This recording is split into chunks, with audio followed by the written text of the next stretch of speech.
The बाप of Bhojpuri industry.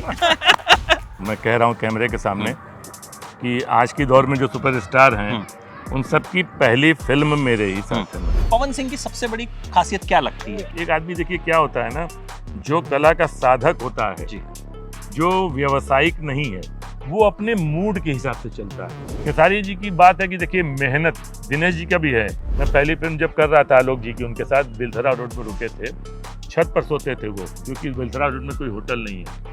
और दूसरे दिन जो गाना करना होता था ना, वो उसकी रात भर प्रैक्टिस करते थे। लॉकडाउन के बाद में बड़ा परिदृश्य बदल गया, सब कुछ सस्ता होने लगा। एक ड्राइंग रूम पकड़ लो, एक घर पकड़ लो, भाई भाभी भौजाई माँ पकड़ लो और एक फिल्म बना दो। आज आपको पवन सिंह के बाप से मिलवाते हैं। बाप कोट सर, सही कहा? फिल्मी बाप। और खेसारी के भी बाप से मिलवाते हैं। जी, फिल्मी फिल्मी बाप, ये आपने ठीक किया। फिल्मी बाप। तो सर क्या हाल चाल है? सबसे पहले सब बहुत क्या बढ़िया, लखनऊ बहुत में क्या कर रहे हैं? लखनऊ में शूटिंग कर रहे हैं भाई पवन सिंह कौन जी सी के फिल्म? साथ सूर्यवंशम की। सूर्यवंशम जी। क्या है इसमें भी आप बाप ही बने? इसमें भी बाप ही इसमें है। भी बाप। हाँ। आप बाप बन कैसे गए? द बाप ऑफ भोजपुरी इंडस्ट्री। तो फिल्मी बाप। हाँ, फिल्मी हाँ, बाप ही हाँ, बनना पड़ता हाँ, है। बाकी रियल बाप तो सबके अलग अलग होते बिल्कुल हैं। बिल्कुल। और ये मतलब एक बात है, मैं कह रहा हूँ कैमरे के सामने कि आज की दौर में जो सुपरस्टार हैं उन सब की पहली फिल्म मेरे ही साथ है। मतलब हाँ वही मुझे बड़ा ज्यादातर। इंटरेस्टिंग। खेसारी लाल हों, पवन जी हों, दिनेश जी हों, अच्छा, कोई भी। खेसारी लाल की कौन सी फिल्म वो भी आपके साथ थी? चिंटू भी आपको बता रहा, जो प्रदीप पांडे ये चिंटू मुझे एक है। एक करके बताइए। सबसे पहले पवन जी से ही शुरू करते हैं, क्योंकि शूटिंग अभी आप उन्हीं के साथ कर रहे हैं। तो पवन जी के साथ हमारी फिल्म थी, नाम तो नहीं याद आ रहा है मुझे, उसमें मेरा फिदा का रोल तो नहीं था उनका।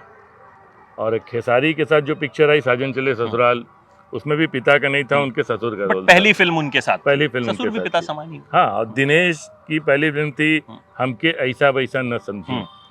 तो वो चूंकि उसमें स्टूडेंट थे और उसमें उनके कई टीचर होते हैं कॉलेज में, तो उसमें मैं एक अंग्रेजी का अध्यापक रहता हूँ और वो अंग्रेजी में थोड़ा कमज़ोर रहते हैं, तो मैं उनको समझाता हूँ और उसमें भी टीचिंग करने का एक अच्छा वो था उनके साथ।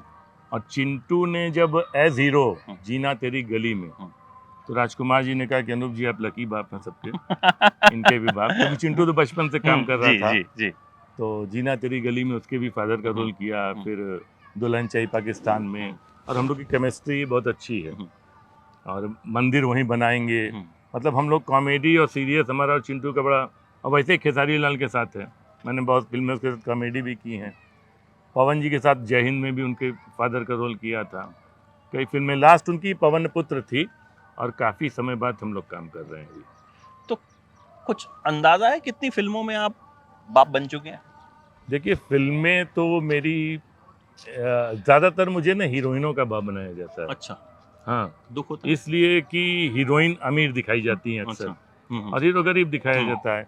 तो लोग कहते हैं नहीं यार, गरीब बाप में ये ठीक है, वो ठीक है, आप थोड़े अमीर बाप वाला करो।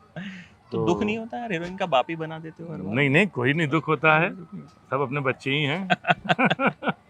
तो ये बताइए कि आपने कैसे शुरुआत की थी? कहाँ से आपने एक्टिंग का कोर्स किया, या फिर ऐसी बचपन से नहीं, कीड़ा था? मेरी शुरुआत थिएटर से है। अच्छा, थिएटर से। हम बनारस से हैं, और 1976 उसी समय मैंने बनारस हिंदू यूनिवर्सिटी में एडमिशन लिया था ग्रेजुएशन में, और उसी समय मेरा पहला थिएटर हुआ था।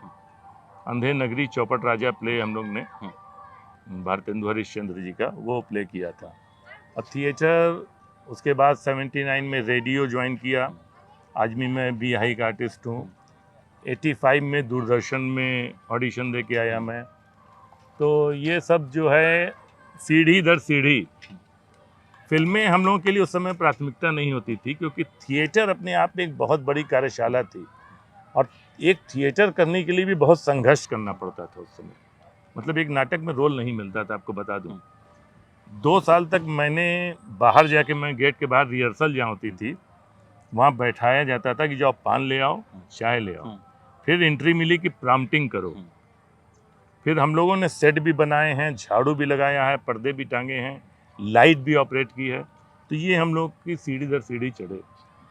फिल्मों में आने का शौक तो देखिए सबको होता है, क्योंकि जब हम बचपन में थे और पोस्टर 6 सीटर देखते थे चाय की दुकान पर, तो लगता था यार कभी हमारी भी फोटो यहाँ लगेगी। ये हर एक का सपना होता है। और हम लोग मिडिल क्लास फैमिली से थे, लेकिन सोचे नहीं थे, और बम्बई जाने का तो कभी नहीं सोचे थे, पारिवारिक जिम्मेदारियां होती हैं के साथ। तो चलता रहा। और फिर ये बात बहुत लोगों को नहीं मालूम है, एक सीरियल बना था सांची पीरितिया, आपको मैं बता रहा हूँ 97 में। ये लखनऊ के एक आनंद महाजन थे, उन्होंने प्रोड्यूस किया था, और फरमान इलाही साहब डायरेक्टर थे। तो उसमें मैं, राकेश पांडे, यूनुस परवेज साहब अब इस दुनिया में नहीं हैं, उनका मेन रोल था, और लखनऊ बनारस के आर्टिस्ट थे। वो मैंने ही पूरा प्रोडक्शन किया था, और इसकी शूटिंग भी बनारस से 25 किलोमीटर दूर चंद्रावती नाम की एक जगह है, जैनियों का बहुत महातीर्थ है, वहाँ हुई थी। और एक वैन थी मारुति, उसी में मैं पूरा प्रोडक्शन करता था। मैं प्रोडक्शन में भी रहा हूँ, आगे कहानी बताता हूँ आपको। तो वो सीरियल लखनऊ और दूरदर्शन पटना से हफ्ते में एक दिन प्रसारित होता था। और आप विश्वास नहीं करेंगे, उस समय ये जी टीवी और उसका नई दौर था, लोग ट्रैक्टर की बैटरी लगा लगा के ये देखते थे, उसका टाइम होता था तो। और एक एक बोरे चिट्ठियाँ आती थी, मैंने खुद पढ़ी हैं। राजस्थान बॉर्डर तक जाता था लखनऊ का ये, और हरियाणा बॉर्डर तक, वहाँ से भी चिट्ठियाँ आती थी। हर एपिसोड में हम लोग के 1-2 गाने रहते थे, और उसमें एक संदेश रहता था फैमिली का। मतलब हमारी एक फैमिली थी, एक यूनुस परवेज साहब की फैमिली थी। राकेश पांडे जी मेरे पिताजी बने थे, और यूनुस परवेज उनके सगे भाई बने थे। तो हम लोग में ऐसे रहता है टशन। तो वो सीरियल बहुत कामयाब हुआ, लेकिन किसी वजह से बंद हो गया बीच में, आर्थिक कारणों से, विज्ञापन नहीं मिले उसको। तो पटना में लाठी बंदूक लेके लोग प्रदर्शन कर दिए दूरदर्शन पर कि कहानी पूरी करो। अच्छा जी, 34 एपिसोड पर वो बंद कर दिया गया था। तो पटना से मेरे पास चिट्ठी आई, जो स्पॉन्सर वहाँ चलाते थे, कि अनूप जी राइटर को लेके यहाँ आइए।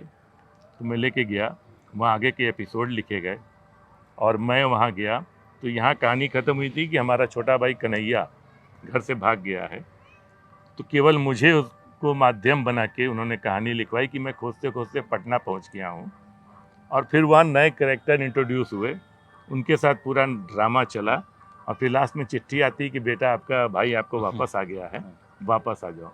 तो वहाँ इतनी शरीक किए थे। तो ये क्रेज था उस समय देखने का, बिल्कुल। और पहला भोजपुरी सीरियल वो था।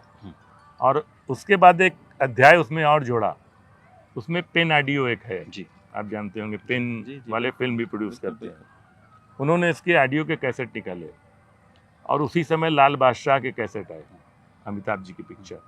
और अब विश्वास नहीं करेंगे, एक दिन में जिस इतने कैसेट इसके बिके कि लाल बादशाह के भी नहीं बिके। और इसका पूरा वीडियो कैसेट भी बनाया उन्होंने, सारे एपिसोड्स का। जैसे रामायण वगैरह के पूरे वो निकले, वैसे सांची पीरितिया का निकला, आज मेरे पास है अभी भी वो। तो ये एक दौर था, लेकिन उसके बाद भोजपुरी बैठ गई, और फिल्में भी नहीं बनी उतनी, और सीरियल तो खैर नहीं बने कोई भी। फिर उसके बाद हमने कन्यादान किया, सुशील उपाध्याय जी की, रवि किशन कुणाल जी का कम बैक है वो जी। तो वो प्रोडक्शन करने लखनऊ आए थे, और बनारस में उन्होंने 4 दिन की शूटिंग रखी थी। तो उन्होंने जब अपनी कहानी बताई, हमने, सुशील जी ने, तुमने कहा आप मेरे पास करिए, मैं आपको सब करवा दूंगा। वहाँ से ये भोजपुरी में मेरा दौर शुरू हुआ। उसके पहले मैं हिंदी का प्रोडक्शन किया था, आज फिल्म नाना पाटेकर परेश रावल के साथ, उसकी 40 दिन की शूटिंग की थी जी। और उसमें मेरा एक बहुत अहम किरदार है डीएम का जी, जो कि परेश रावल और उनकी लड़ाई है नाना की, और उनके बीच की कड़ी मैं हूँ जी। मैं कभी इनसे बात करता हूँ, कभी उनसे बात करता हूँ। तो हिंदी में परेश रावल के साथ किया, नसरुद्दीन शाह के साथ पप्पू कांड डांसाला, मतलब जो प्रोडक्शन करते थे बनारस में, उसमें रोल भी कर ही लेते थे बिल्कुल। पर 2003 से कन्यादान के बाद मैं भोजपुरी की ओर ही मुड़ गया, मतलब जी। उसके साथ आलोक कुमार जी हमारे बहुत बड़े प्रोड्यूसर रहे हैं। अभी तो फिलहाल फिल्में नहीं बना रहे हैं, क्योंकि भोजपुरी में उनका बहुत बड़ा योगदान रहा है। 13 बड़ी बड़ी फिल्में उन्होंने बनाई, तो उनकी सारी फिल्मों को लेकर मैं चलता रहा। और एक पारिवारिक जिम्मेदारियों में मैं बम्बई कभी नहीं आया, आप सोचिए। अच्छा जी, 2009 में मैं ऐसे ही आया कि चलिए 6 महीना रह के देखते हैं। उसके पहले मैं बम्बई कभी आया गया नहीं। और वो 6 महीना होते होते आज 2023 आ गया सर, मुंबई में बस गए। दर्शकों का प्यार है, आप लोगों का स्नेह है कि मैं वहीं हूँ और काम कर रहा हूँ जी। और ईश्वर की वजह से अच्छा काम कर रहा हूँ। इतने सारे आर्टिस्ट के साथ आपने काम किया, भोजपुरी में आप मेनली आ गए, तो मैं अगर आपसे कुछ के बारे में पूछूं जी, पवन सिंह की सबसे बड़ी खासियत क्या लगती है? पवन सिंह की देखिए खासियत क्या है, एक तो मैं मानता हूँ कि उनके गले में जो है सरस्वती का वास है जी। क्योंकि जैसा जैसा लोग बोलते हैं और जैसी उनकी या उनका एक जो मूड है, एक आदमी देखिए क्या होता है ना, जो कला का साधक होता है, जी। जो व्यवसायिक नहीं है, मैंने चूंकि शास्त्रीय संगीत में भी देखा हूँ, बनारस से जुड़ा हूँ, तो वो अपने मूड के हिसाब से चलता है। अगर वो मतलब वो नहीं कि 10 बजे ऑफिस जाना है, 5 बजे आ जाना है, नहीं, आज हम इस साधना में ही रहेंगे, आज हमारा काम करने का मन नहीं है। जितना दिल का भोला ये व्यक्ति है, कहने वाले जो कुछ कहें किसी के बारे में, लेकिन मैं आपसे सच बता रहा हूँ, इनके साथ काम कर रहा हूँ ये नहीं, मैं इनसे अलग होकर भी बोलता हूँ कि सबसे दिल का भोला ये व्यक्ति है। होता क्या है कि एक कान जो है आपका, इसमें जो बातें जाती हैं, अगर आप उनकी तह तक नहीं जाते हैं, हमारे आर्टिस्टों की थोड़ी, या जो हमारे डायरेक्टर हैं जो भी, कान के थोड़े कच्चे होते हैं या दिल के अच्छे होते हैं इसलिए कान के कच्चे होते हैं, ये मैं नहीं समझ पाता। लेकिन थोड़ा हमेशा ना सत्यता को परख लेना चाहिए, तब किसी पर विश्वास करना चाहिए या किसी पर आरोप लगाना चाहिए। पवन जी बहुत सच्चे आदमी, आपसे वास्तव में जब आप काम करते हैं, उनसे जुड़ते हैं ना, बाहर लोग कहते हैं अरे यार उनकी फिल्म करोगे, कैसे ये होगा, कैसे ये होगा, नहीं आते। मैं तो फिल्म कर रहा हूँ, देखिए आज कितने दिन हुआ है, अभी 25 से शुरू हुई है और आज 14 तारीख है, हम लोग का 80% काम हो चुका है और आप खुद भी देखेंगे। जी बिल्कुल बिल्कुल, बहुत अच्छे हैं। बाकी हमारे सारे, मैं दिनेश जी सबसे समझदार इंसान हमारे यहाँ हाँ, हैं। मैं दिनेश जी पे ही आ रहा था कि उनकी हाँ। सबसे बड़ी खूबी आपको क्या लगती है? सबसे दिमाग वाले और अच्छे इंसान और सबसे ज्यादा सबकी सहायता करने वाले इंसान। किसी को कभी कोई जरूरत हो, जितना आर्थिक रूप से, मैं भी एक समय रहा कि हम लोग बहुत साथ रहते थे, तो कहीं कुछ भेजना होता था तो मुझे भी कहते थे कि भैया आप जीबत दे दिए कोई ब्याह शादी में, और कभी उन्होंने किसी से कहा नहीं। मैं जानता हूँ कि अंदरूनी तौर पर उन्होंने बहुत लोगों की मदद की है और आज भी कर रहे हैं, ऐसा नहीं है। दिल के बहुत अच्छे हैं, हमेशा साथ देने वाले हैं, सारे लोग अच्छे हैं। और खेसारी के पूछूं तो सबसे बड़ी खूबी क्या आपको लगती है? खेसारी जी की बात है कि देखिए मेहनत दिनेश जी का भी है।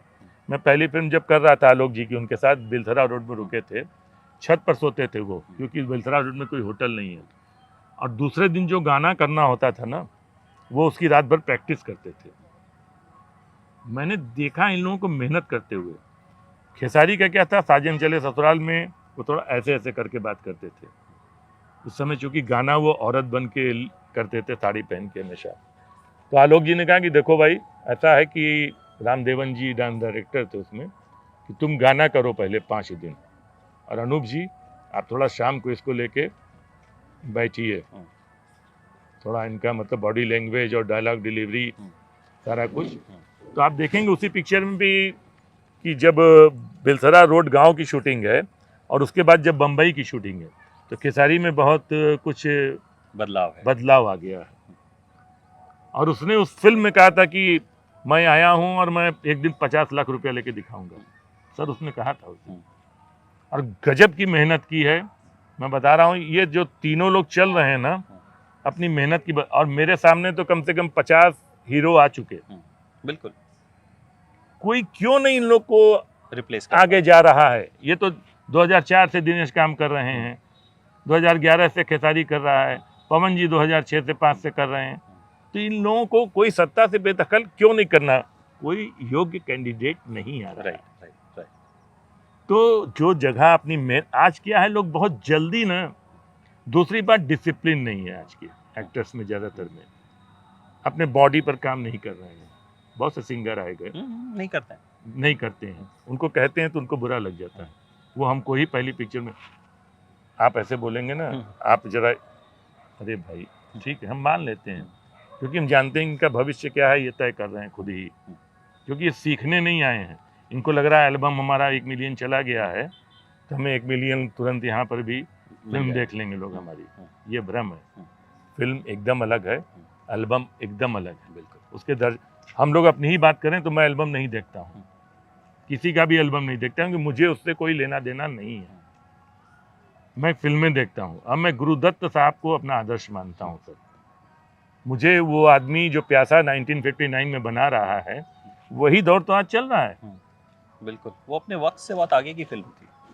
और क्या एक्टर थे, क्या लाइटिंग थी ब्लैक एंड व्हाइट में उस समय सर। कहाँ मैं विदेश फैन से हूँ। कैमरे वैमरे मैंने लेके आए थे साहब उसके बीबी लिए। गुलाम आज नहीं, 25 साल पहले, जब मुझे ज़्यादा अकल नहीं थी, मैं तो समझता हूँ अकल तो अभी भी नहीं आई है, लेकिन मैं 4 बार किताब पढ़ता था, 1 बार फिल्म देखता था कि इतनी मोटी किताब को 2.25 घंटे में कैसे बना दिया है।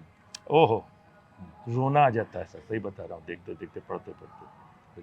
तो वो बात है। प्रेमचंद का नाटक हम लोग किए हैं, तो अभी जो दौर चल रहा है उससे मैं दुखी हूँ थोड़ा सा। हाँ, मतलब इस दौर का जिम्मेदार कौन है, क्योंकि ये दर्शक लॉकडाउन तो के है बाद, आपके पास। लॉकडाउन के बाद दर्शक तो है नहीं, लॉकडाउन के बाद ना बड़ा परिदृश्य बदल गया, सब कुछ सस्ता होने लगा। एक ड्राइंग रूम पकड़ लो, एक घर पकड़ लो, भाई भाभी भौजाई माँ पकड़ लो और एक फिल्म बना दो। अब हम लोग टीवी के सीरियल के कलाकार जैसे, बड़ा अजीब लगता है। काम भी उसी तरह हो रहा है, पहले कुछ फिल्मी, अब लगता है कि हम सीरियल का काम कर रहे हैं। मास्टर ले लो, फिर ये कर लो, फिर ये कर लो। जब फिल्म चलती थी ना सर, गर्र शुरू होता था तो हम लोग भी अंदर से कांप जाते थे, क्योंकि 10,000 का 400 फीट जब चलता था और डायरेक्टर भी आँख गड़ा के, उस समय मॉनिटर नहीं होता था, हम लोग को देखता रहता था कि अरे साला शॉट गड़बड़ तो नहीं हो रहा है। उसका सारा फोकस कलाकार पर रहता था, कैमरा वैमरा सब उससे मतलब नहीं, उस कैमरा मैन संभाल रहा है।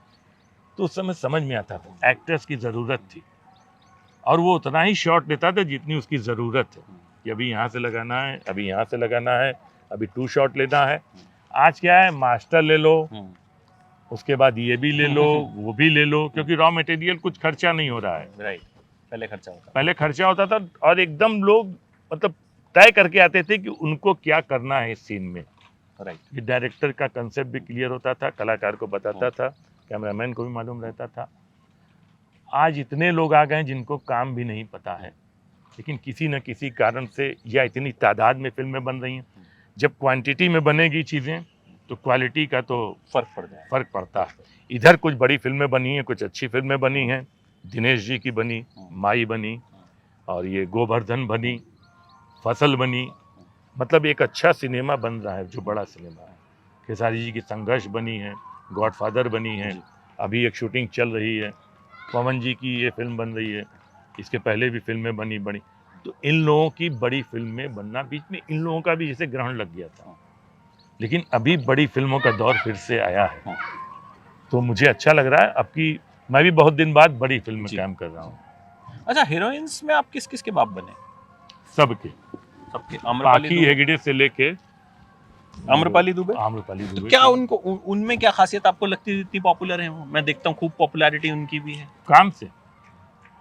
आप एक बात बताइए ना, कि किसी और वजह से एक एक्टर तो पॉपुलर नहीं हो सकता अगर उसको अपना काम नहीं आता है, और आपको पब्लिक जो पसंद करती है वो आपके काम की वजह से, क्योंकि खूबसूरती तो हर बहुत मिलती है, एक से एक मॉडल पड़े हैं, पुरुषों में भी स्त्रियों में भी एक से एक खूबसूरत लड़कियां पड़ी हैं। और हिंदी फिल्मों में तो कई पैसे वाले लोग आए, बहुत पैसा लगा कि हीरो एज हीरो उन्होंने पिक्चरें बनाई, क्यों नहीं चले? निरहुआ क्यों चला, जिसकी नाक जिस समय आया था चौड़ी थी, उसका कद इतना छोटा सा था, हमारे एक डायरेक्टर ने उसको लेने से इनकार कर दिया था प्रोड्यूसर के कहने पर। अच्छा, कि मैं नहीं काम करूंगा इसके साथ। तो प्रोड्यूसर ने क्या कहा, सुनिए, कि आप हट जाइए, मैं दूसरा डायरेक्टर लेके फिल्म बनाऊंगा।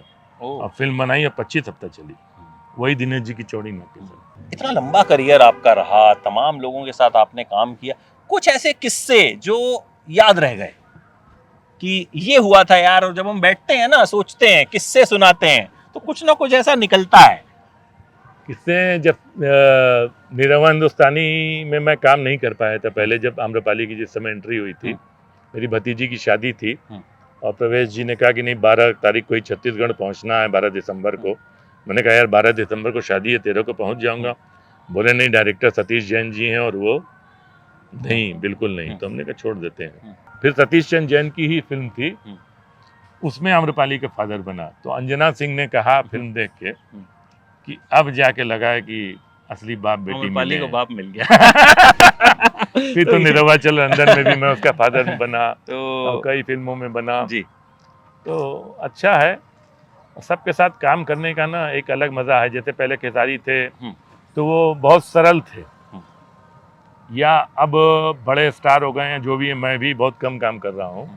पहले हम लोग का एक दौर था, हम लोग 10-12 फिल्में साथ ही साथ किए, तो वो सेट पर बैठे बैठे ही गाना गा लेता था, गाना बना लेता था।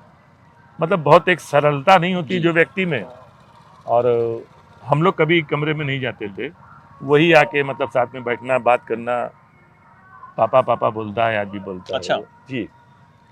तो वो दौर मुझे लगता है या तो समय ने या तो आसपास के लोगों ने चीज़ें बदल जाती हैं, और ये हमने लगभग सब में देखा है। इनमें भी देखा है, पवन जी में, क्योंकि आसपास के लोग जो हैं थोड़ा आपके माइंड को डाइवर्ट करते हैं। तो जो ज़्यादा विल पावर वाला व्यक्ति नहीं है वो थोड़ा सा डाइवर्ट होता है, लेकिन दिनेश जी में ये चीज़ नहीं है। दिनेश जी अपने दिमाग से चलते हैं। ये 3 बड़े लोगों का। चिंटू तो खैर अभी अच्छा है, अभी और अभी नए लोगों में जो सबसे ज़्यादा काम कर रहा है और वेरिएशन दे रहा है वो यश मिश्रा। अच्छा। यश कुमार। वो लगातार फिल्में कर रहे हैं, लेकिन वो अपने रोल पर, कहानियों पर बहुत ज़्यादा इन्वॉल्व होके तब काम करते हैं। और टीवी पर मुझे लगता है कि सबसे अच्छे वही चल रहे हैं। चलिए सर, उम्मीद करते हैं इंडस्ट्री भी अच्छी चले, बिल्कुल और चाहते हैं चीज़ें आएँ।